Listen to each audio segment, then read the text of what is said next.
right, hello everybody. Welcome to another TLD cast. We've got a special Monday edition for you. It's been a while since we've done one of these. We just wrapped up a great event on Air Meet. We had one this last Friday, and the Friday before it was the Data Measurement and Analytics Summit. That one went off really, really well. It was a bunch of fun. As boring as I thought that was going to be, it was pretty much the opposite. I was solely engaged throughout. So that was great. And just thanks to all the speakers for that one and for everybody that attended that event. Today, this one just really popped up as being very popular. Alan Natachu is here to talk with us about what makes an accessible PDF accessible. A little bit about Alan. Alan is a learning experience designer at Exact Sciences. He has been doing TLDC stuff for a number of years now, probably like, what has it been, 5 years or so? Maybe when something like that. Yeah. While, You've even been to like our live events, our conferences. So Alan is an incredible guy. Love him to death. Formerly, you were an artist. You worked at Apple, or you were creative for Apple. I know that I saw on your LinkedIn profile you do like freelance video editing. And then you were over at Madison College for a while, background with VR and just generally geeky, techie devices and all that kind of stuff. And I know you are a huge supporter of accessibility, and it's fascinating to follow you and watch you do that stuff. And so with that, I'm going to let you take this away. Now, you're saying that this is part one of a how many series? 3 parts. 3 parts. Okay, so everyone keep that in mind. We'll have the dates for those next 2 parts up soon. But for now, I'm going to go ahead and let Alan take over. So I'll go ahead and hide myself. Hey, everyone. My position changed. I'm no longer a learning experience designer. I'm a learning technology partner, and I act like an internal consultant to our learning and training teams at Exact Sciences. So, yeah. Thank you for showing up today. We're going to talk about PDF accessibility, and we're going to do this in 3 parts. The first part is going to get us an introduction into accessibility, what happens when you start with your source file not being accessible and your source file being accessible, how much work it takes to make those 2 different files accessible, and we're going to take Adobe Acrobat for a spin. And with that, I'm going to share my screen. Hopefully, I can share my screen.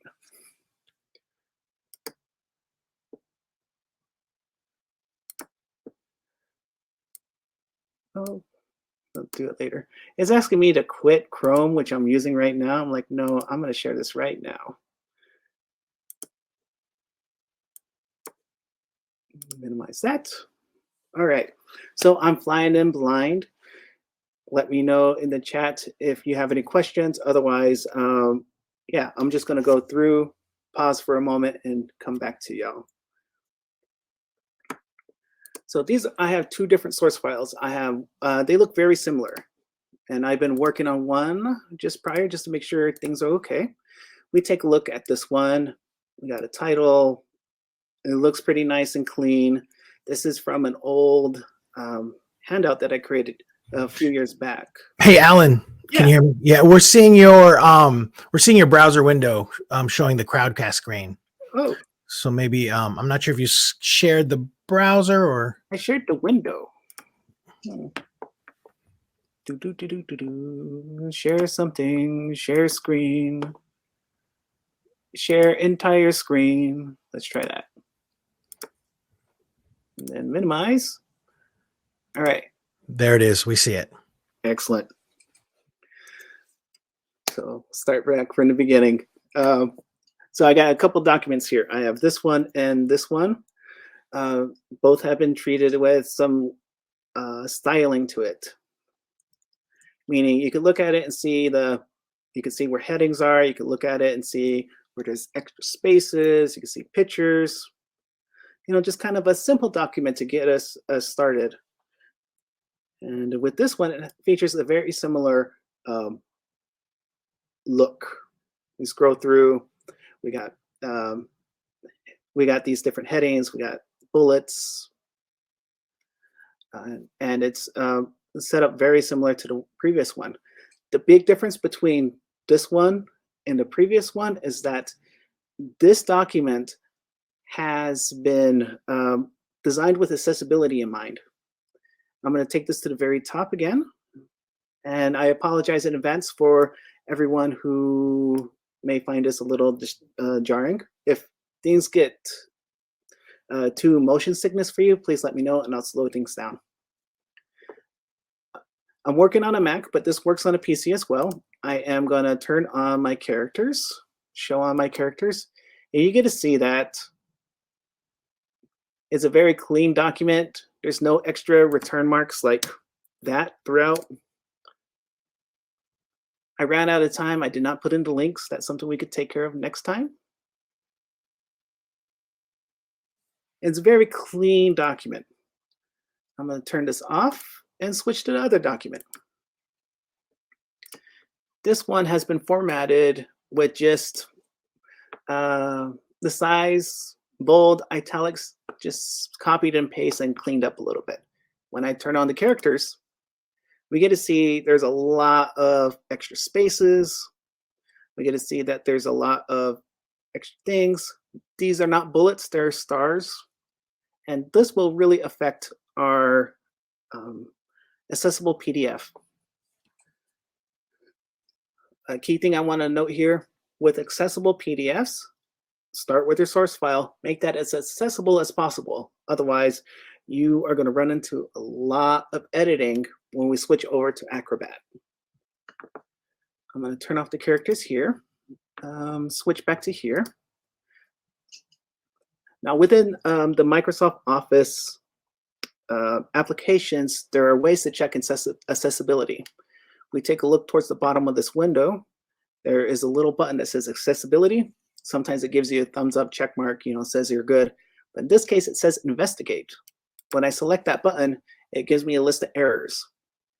This is the accessible document. I'm doing one final check to make sure things are okay before I export this out as a PDF. So errors, missing alternative text, picture 5. What's great is that it will take you to where the issue is, and it will even tell you how to fix it. I'm going to scroll down this sidebar here. It tells you how to fix it. So I'm going to right click, view alt text, and call this USB charging icon. Alt text is very important to include in your document. If it's an image that conveys information, you should definitely mark it as alt text or give it an alt text description. Alt text should be just a quick description. You don't have to write a novel. It should tell you what it is. And you don't have to say picture of, image of, screenshot of, because the screen reader will say image of, and then read the description. You don't have to be redundant and like that. It's very easy to mark something as decorative here. We can click this little button, mark decorative, and screen reader will read that as a decorative element. But I'm going to leave that unchecked for now. Close out this here, and it brings up the accessibility report. I love a good, clean accessibility report. At the bottom of the screen, it says accessibility, good to go. That's good. I'm going to save this. And now let's flip over to the other document, the one that was created, just copied and paste and tweaked up a bit. It tells me I should investigate the accessibility here. And I do have missing alt text from this picture. Microsoft is trying something new. They're trying to incorporate AI into things. And one of them is provide alt text for you. Now it's hit or miss. Sometimes if it's very accurate, if it's a simple image, but with an image like this, I'm going to right click on here and select view alt text. It gives a very generic description. So I'm going to go here and type the name of the company, Thesis website. This is a handout that I did several years ago on a free and paid 3D tour creator. It is a very awesome tool. It's still around. You could use it for free, up to 5 projects. You could pay $10 to make a project public worldwide without any ads, or you could pay a monthly fee. I'm going to go back to accessibility and notice that when I make the change, it doesn't pop it up anymore. There we go. Oh, that's interesting. Those icons disappeared and now they reappeared. Huh. Okay, I'm just going to leave it at this and we're going to export this out. Save the document. If you have Adobe Acrobat installed in your machine, you could save this as an Adobe Acrobat PDF. But if you don't have it, there's another way that you can save it to ensure that when you export this out, most of the accessibility features will travel with it. You'll see why I say most features in a moment. First off, let's do this one using Microsoft's Word built-in PDF.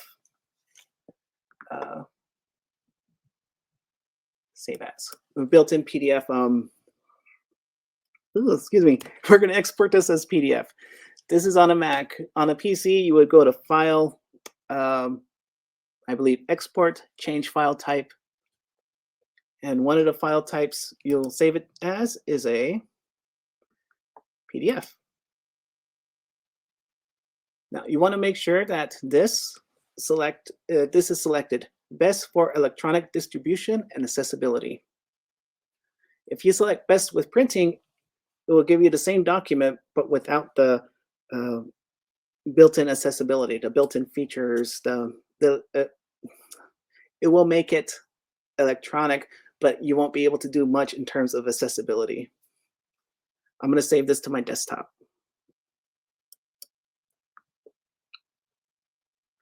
There we go. I see it right here. I'm going to do the same thing here, but I am going to. I've been working with a PC for a long time in my other job, so coming back to a Mac is totally different. There's a reason why I'm coming to a Mac for this particular demonstration. Creating accessible PDFs on a Mac is not as robust as doing it on a PC.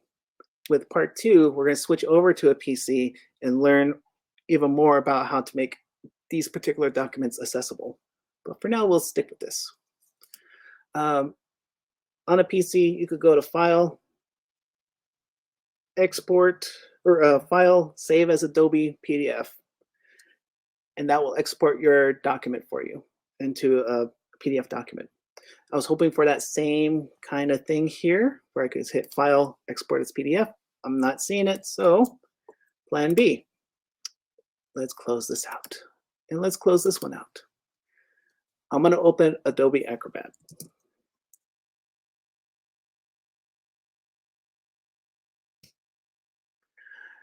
That's a little shortcut key. If you hold down the Command key and the space bar, you can begin typing what you're searching for, and then it will load it up.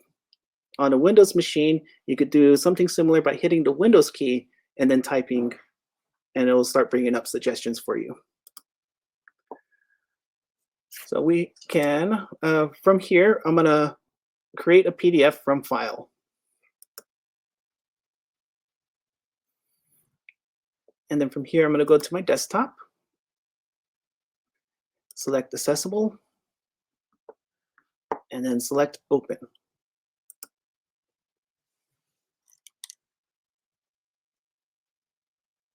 It's going to take a little while for it to open it up, convert it, and then show us the results. Depending on how many images, how big the file, how many pages, anything extra, it could take, a few seconds to a couple of minutes. So we have to be patient here. I'm going to stop sharing my screen for a moment and I'll check in with people about questions. Are there any questions?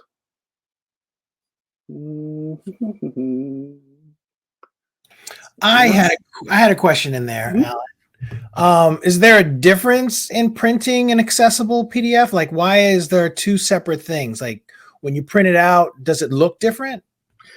For text, it will be just a little bit sharper if you send it out to a print shop like FedEx or Staples or to your own printer. Where you'll see the difference is in images. When you save for electronic, it reduces the file size so that it'll still be clean, but it's clean for screens. Whereas the other one, save for print, it will make sure to keep the highest picture quality possible. Fascinating. Thank you. Okay. Keep the questions coming. I'm going to share my screen again, and we'll do this again. Share the screen and share. Voila. I feel like Julia Childs. Always have something in the oven ready so you can keep the show moving. This is the accessible PDF. I'm going to open up the inaccessible PDF, and we're going to take a look at both of them. So, not accessible. I went to File, Open. It opened a dialog box where I searched for the PDF. I found it, and I'm going to select Open, and we got these two different PDFs loaded up and ready for us to look. I'm in Adobe Acrobat. On the top of Adobe Acrobat, I got two tabs.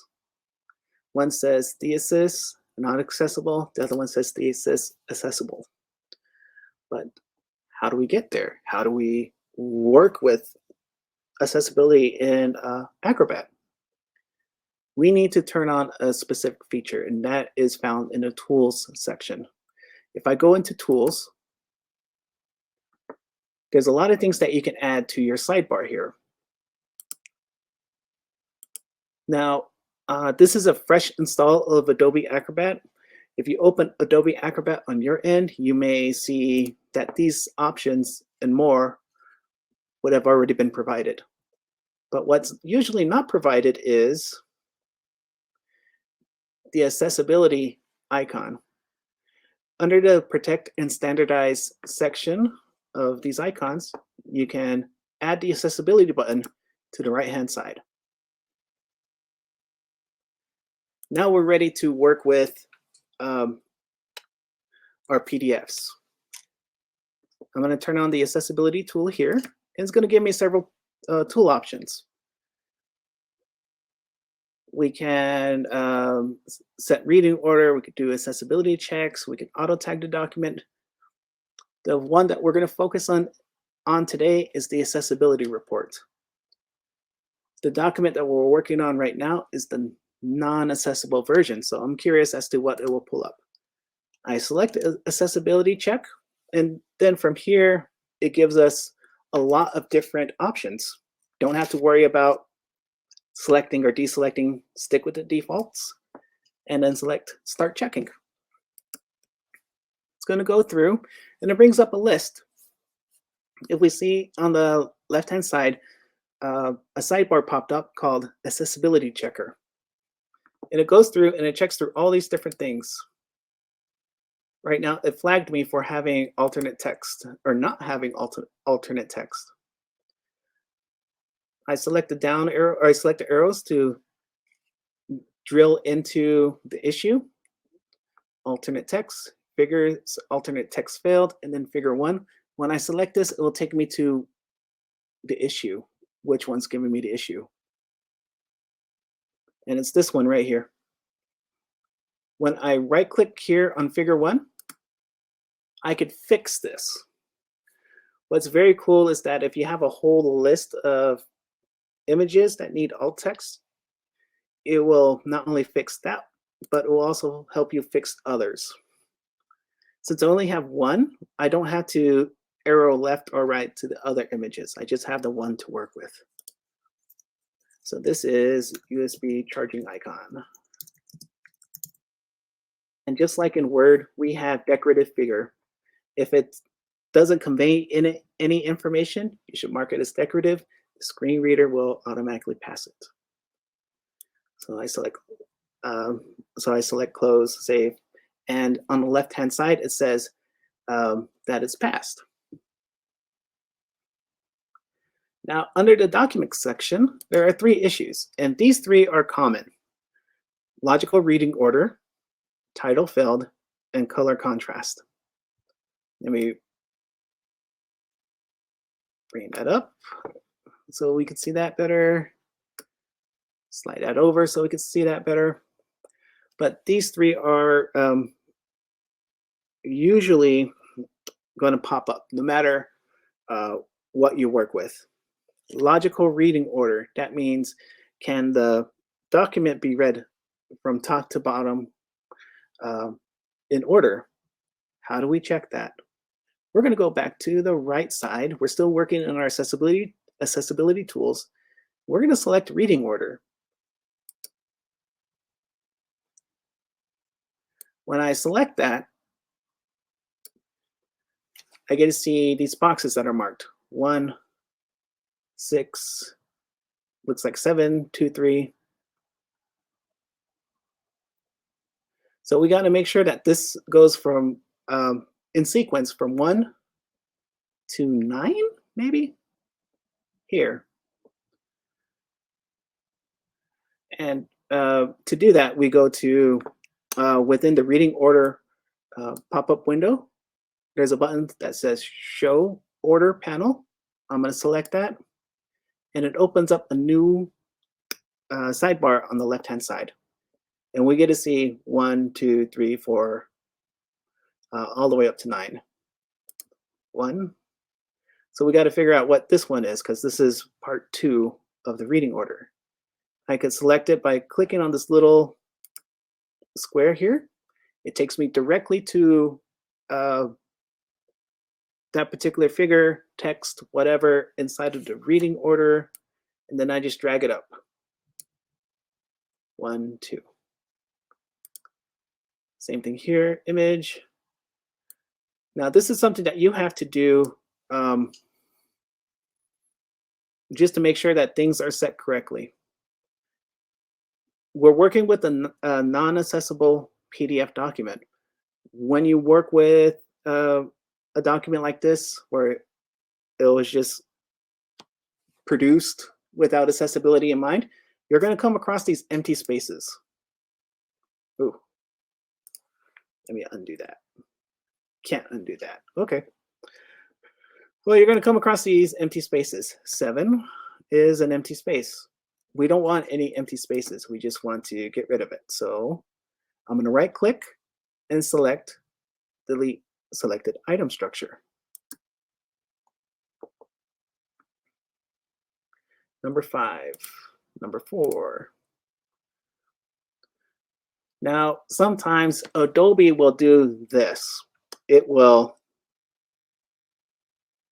try to decide what's best for your text, what's best for your pictures. In this case, I have 4 and 5 here. Put it together, we have the word optional gear, but it's separated. Let's combine those. To combine them, I make sure I highlight the text, and it has to be a fairly wide highlight because the text boxes, they're larger than, we work with larger text boxes, larger target. If we go in and just try to select it here, like a Word document, it's not going to pick it up. So I'm going to click and drag and just try to pick up optional gear. And on the right-hand side, in our reading order pop-up window, we have the ability to change this to text. We could alter the headings. We can even create things that are background images or background artifacts, like pictures. I'm going to select, with optional gear selected, I'm going to select text and paragraph from this window. And it gives it its own, and it combines it. That's good. Now I need to go through and make sure that things are the same. Setting up your shot. Nope, I need this picture to be next. So I go through, bring it up, go through and bring that up. Now I click through here. 2, 3, 4, 5, 6, 7. We need to make sure that the document makes logical sense that way. Just for fun, I am going to say it is in logical order. I'm not gonna. I need to go back and actually go through the entire document, but we only got a little bit of time, and I want to make sure I answer questions at the end. I got it. Can I ask you a couple questions right Of now? course. Okay, Alan. See, Sabrina is asking, do we need a paid version of Acrobat to check for accessibility? Yes, you do need a paid version of Acrobat for accessibility. Right now, the going rate is $20 per month just for Acrobat itself. Today only, they're offering a 20% off discount off the entire Adobe Cloud Suite for the first year. So if you don't have it, you could pick up the entire suite for $40 a month. Hmm. I was researching that today. I'm like, oh wow, I should do that. I don't know. Interesting. But Okay. otherwise, it is $60 if for individuals. If you're Yeah. a student, you can get a discount on that. So if you Mhm. still have that old edu address, you might want to leverage that. I'm not saying anything. I'm just saying it's available. Yeah. Yeah. Christina is asking, how do we decide what's decorative? It looks like you made the USB charger image a non-decorative image. Hmm. Um, you're right. And we're going to go through how to mark or I'm going to go through the accessible document and tag those out. So you're jumping ahead of me. And then let's see, Kim had asked, how is Acrobat deciding what the order is? Is there an actual logic to that, or is it sort of random? How does the order I haven't get cracked it. haven't cracked it? I think it's for this particular case, I copied the and pasted the text into a Word document and then did the formatting and then brought in the pictures. So I'm thinking it remembers that order of how I worked with this particular document. I don't know why it does what it does. Yeah. Mhm. Kim is saying when Kim tries to copy paste out of a PDF, it breaks up things oddly. So does the reading order accessibility function fix that?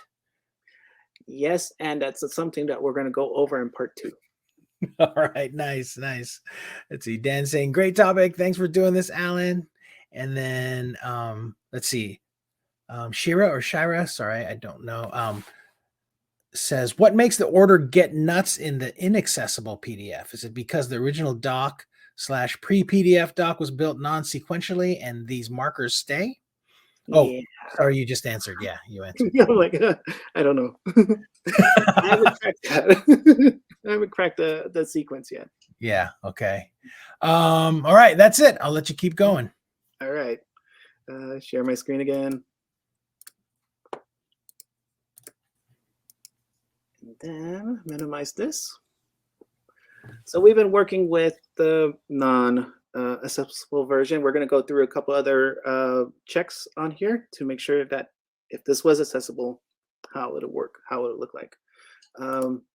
Let's pretend this was this was set. We noticed the reading order was set correctly, so we can right-click on here and select pass. Now, notice how I'm doing this without actually going through the entire document and checking the entire document. The accessibility checker is good in checking some things in terms of accessibility, like headings, reading order, and whatnot, but it's not good enough to give you a complete picture. There are going to be some things that you will need to do to make sure it's accessible. The reading order is one of them. I'm going to select pass. I am not going to send this out to anyone because I know that's not true. Color contrast, you could go through and make sure that your colors are good. It's asking you, do they pass? I'm going to select pass. Entitled failed. This one gets me a lot. If you take a look at the top of my Acrobat window, it says DSS not accessible.pdf. When you give it a title, rather than giving it the file name, it will give you the title of the document. So I am going to right click here and I'm going to fix. Sometimes this window pops up, sometimes it doesn't. If it doesn't, you would need to go into File and Properties. So the title, I'm going to change this to do not distribute because this is not accessible. I could change the subject.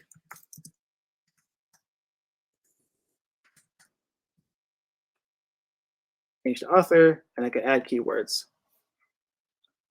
Usually I like to put this, the title, the subject, and change the author, keywords, SEO if you're into marketing and stuff, or you do a lot of searching on your computer, that could help out too.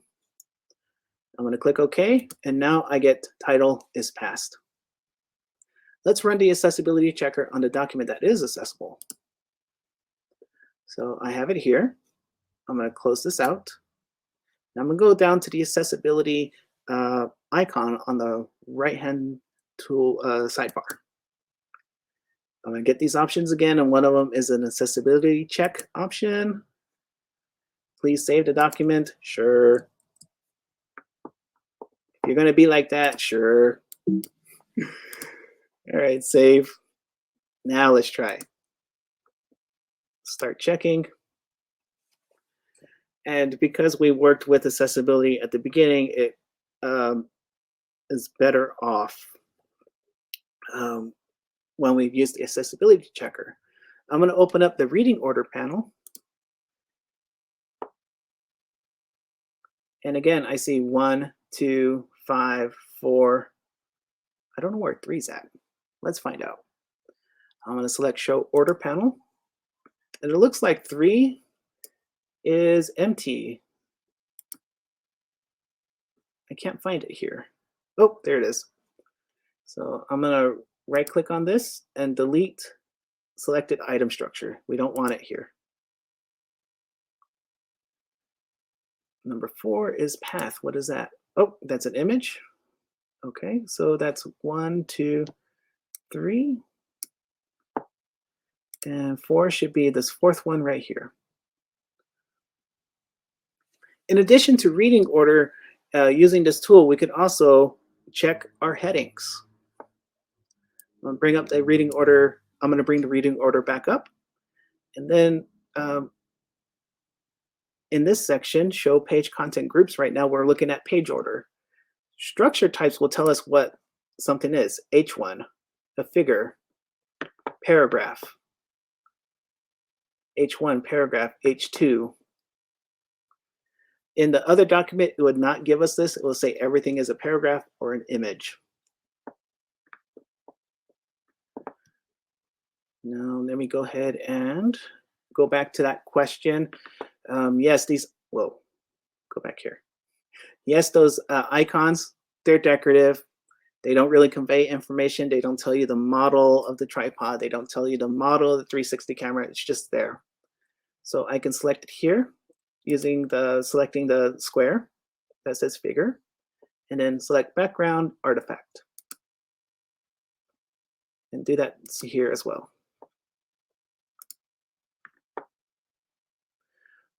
But if you do it this way, right click and delete. Whoops. Can I delete it? Why can't you let me delete it? And this is the part of the presentation where everything goes haywire. So I right click, Adobe finally caught up with me, and delete selected item structure. It's going to get rid of the icon. Oh, wow. No, that's next week or 2 weeks from now. You can also delete the image, but when you do the accessibility check, it may pop up, hey, this doesn't have alt text. So I'm going to go through, mark background as artifact, go through, select this, and delete that. Okay, I think Adobe's not being very friendly with me.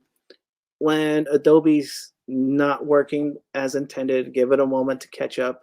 Otherwise, close out the program and open it back up. I wish there was an easy way, but there have been many times where I had to do that in order to keep working. It's not a perfect system, but it will get you there. Let me go back to my accessibility report and see what else is available. I got the 3 issues again: logical reading order, titled, and color contrast.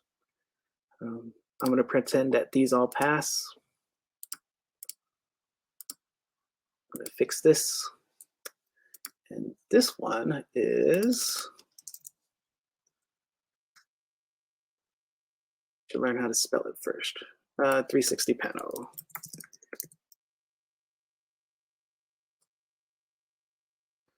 Now, at the top, remember how I pointed out, it gives you the file name and not the title of the document. When you give it a title, it now shows up here. And that's better for accessibility because it tells you the name of the document versus the file name.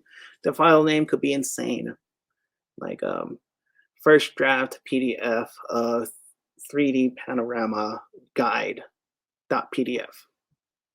Now, the computer will read that whole out. It's better to have the title 360 panel there. And once we set our reading order, once we check the different tags to make sure they're correct, then we can say that this document has been checked for accessibility. However, there are a couple other things that we should look at in order to make sure that this document is truly accessible.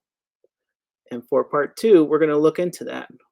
We're going to take this document through a screen reader so you could hear it and get a little, so you could hear it and learn how to navigate a screen reader.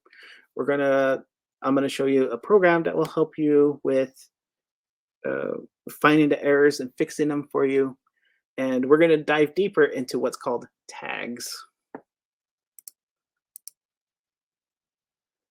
Let's see, right click, show in tag order. Tags. There we go. Because a PDF is essentially an HTML file. So yeah, if you're comfortable with HTML, you'll feel right at home here. If you're not, don't worry, it's not too bad. And with that, I will stop sharing my screen, take any other questions.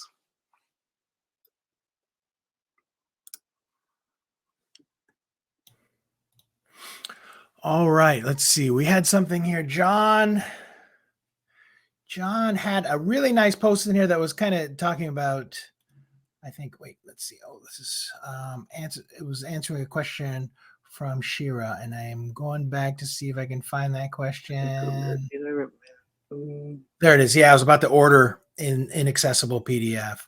But John, are you the one that we met in Devlin? Anyway, that is just a great answer in there. Now, TR had asked, I think it was when you were overriding or saying everything was passing, although it wasn't, TR was just asking about whether or not, so that forces it to override those issues. The ones that have a human component where it asks you to check, you as the human have to make that decision. Acrobat does not hold you accountable for that decision. Yeah. So honesty is the best policy. Don't mark it complete until you've actually done the work to make it complete. Yeah. So is the sort of the performance of Adobe Acrobat when it comes to doing this, the accessibility checks and making those edits, is it expected that you kind of should let it do its thing so that it doesn't crash or whatever? Yeah. It takes a while. Whatever programs you could close out, go ahead and close out. I don't know why it's such an intensive resource hog of a program, but yeah. Once you notice it start weirding out on you, definitely stop it, close out any programs that you don't need, and then bring it up again. Yeah, it's kind of doing an Adobe thing, it feels like. Yep. Especially with Acrobat. Let's see here. Yeah, there you go. John saying it's a resource hog because it's Adobe software. I didn't want to say it out loud, but yeah, just good stuff. Oh, yeah. Mm-hmm. All right. So Alan, let's get the next couple scheduled, because this is so fascinating. I mean, how much of do you do this a lot? Is this something that is a daily activity for you, working on accessible PDFs? Or not daily, but frequent? Yeah. And I'm still learning. And when working with accessibility in mind, it's best to have people who have that particular disability test your stuff. Mm-hmm. That's best. The best thing that you can do, get that feedback directly from them. Otherwise, do your best to make it as accessible with the knowledge that you have. And if it comes back, hey, it's not working right, learn from that and then do better. Because it's always a learning process. I've been doing this for 5, 6, many years, but yeah, if something comes back, I'm like, oh, okay, thank you for showing me. I'll now start incorporating that. Yeah, nice. Let's see. Mackenzie saying, love the really specific tips and use of real world examples. Thanks. You're welcome. And then TR, yes, please. This is a must. I get tired of telling people to make those docs, make these docs accessible. So, Alan, really appreciate you taking the time to share with us. And sounds like we'll have a couple more. We have enough people to this one where this is definitely an important topic. So thank you. Yep, you're welcome. Okay, and we're out of time, so we'll see everybody next time. Thanks for joining up. The Women of L&D event, that one is coming up in March. I'm probably going to reschedule that one. It was scheduled, I think, for next week or the week after, but we're just kind of I'm really behind on it, so I think I'm probably going to reschedule it for like another week or two, but that's coming up. And also Alan's wonderful series will be on the schedule as well. So we'll see everybody next time.